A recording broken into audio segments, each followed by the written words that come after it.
Alors, il y a le lien vers la grande vidéo que je viens de réaliser, où je vous parle d'une de mes qualités. Enfin, je croyais que c'était une qualité, jusqu'à il y a peu, la loyauté.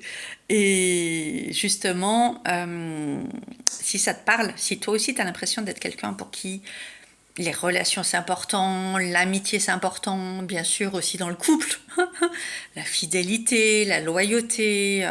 Moi c'était des valeurs mais super importantes pour moi. Évidemment, moi j'avais toutes les blessures, la trahison, l'abandon, le rejet, l'humiliation et l'injustice. Mais toutes ces blessures sont liées aux loyautés et d'autres blessures, hein, bien sûr. Hein, il y en a d'autres. Hein, blessure de suradaptation, la fameuse blessure du rien dont je parle en ce moment. Euh, j'ai passé toute ma vie à penser que la loyauté, c'était une qualité. Alors, je ne dis pas qu'il faut devenir la pire des personnes, dans le sens, voilà, faire n'importe quoi, blesser les gens, mal se comporter, etc. Pas du tout, c'est pas ça.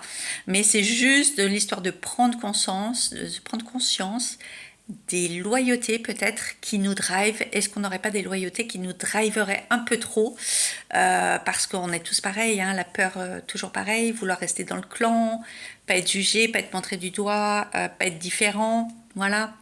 Parce que l'année prochaine, on va parler de l'unicité avec le 1 en 2026. Hein. Trouver chacun sa singularité, son unicité. Mais comment la trouver?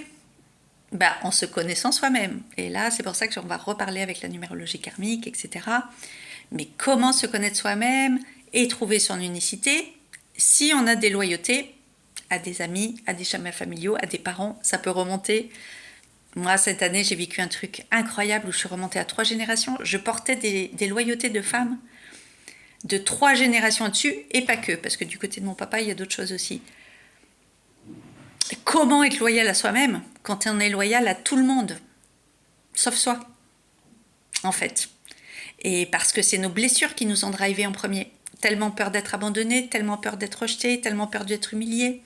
Donc oui, on est la good girl, la fameuse, la fille gentille, adaptable, qui est toujours serviable, présente pour tout le monde. On est complètement dans les thématiques de cette année 2025 en neuf, là. L'empathie, au service d'eux, les sauveurs. Les sauveurs loyaux. La cata. Quand c'est en excès, bien sûr, hein, parce que quand on est neuf, de toute façon, on est au service d'eux. Voilà, mais équilibré. Hein, c'est l'histoire du masque à gaz dans l'avion. Qu'est-ce qu'on nous dit? D'abord le mettre sur soi, pour après aider les autres. Voilà, donc c'est exactement ça. Donc je t'invite à réfléchir.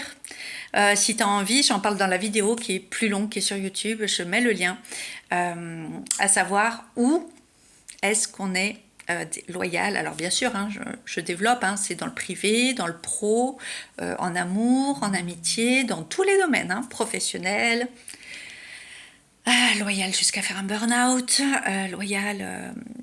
voilà, jusqu'à oublier sa santé, jusqu'à oublier ses besoins fondamentaux. Il y a tout un programme.